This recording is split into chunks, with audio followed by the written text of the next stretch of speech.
Some Hillsborough County students could be baking in hot classrooms in less than a month. Right now, the district is scrambling to repair old, worn-out air conditioners in dozens of schools. They don't want students to fight the heat. Classes start back August 10th.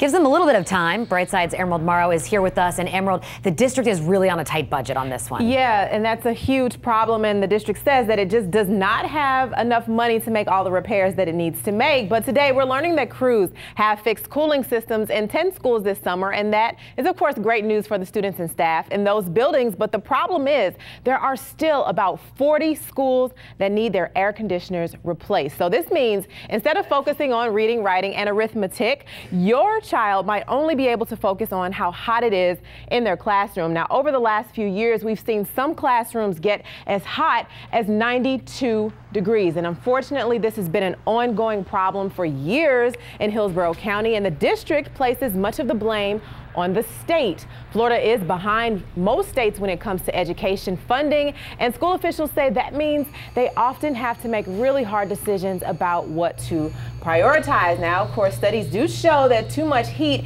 in the classroom can impact how well a child can learn, and air conditioning, of course, will help mitigate those issues. Now, especially here in Florida. Yeah, that's why we brought in meteorologist Grant Gilmore here, because we're out of school right now, maybe not top of mind, but what temperatures are we looking at when school starts back in August? And the crazy thing is, though, even though we get into the latter parts of the year, temperatures here in Florida, in the Tampa Bay area specifically, really don't start to cool off until later on into the fall. So as the kids are going back to school early to mid-August, the temperatures to start the day are around 76 degrees. Now, depending on how old your students are, they'll start school between 7:40 in the morning to around 9:30 in the morning, and then temperatures just rise throughout the day. No surprise, but really throughout the entire day, as the kids are learning, as the day goes on and on and on, temperatures are just getting hotter and hotter and hotter.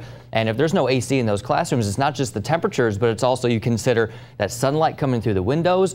25, 30 students in a classroom, all that body heat's going to heat up the classroom as well. Temperatures normally peak around 90 degrees. We all know it gets warmer than that, especially when you factor in the humidity. So kids getting out between 1:55 to 4:20 in the afternoon, you're talking about the heat of the day. Feels like temperatures are going to be around 100 to 105 degrees as kids go back to school.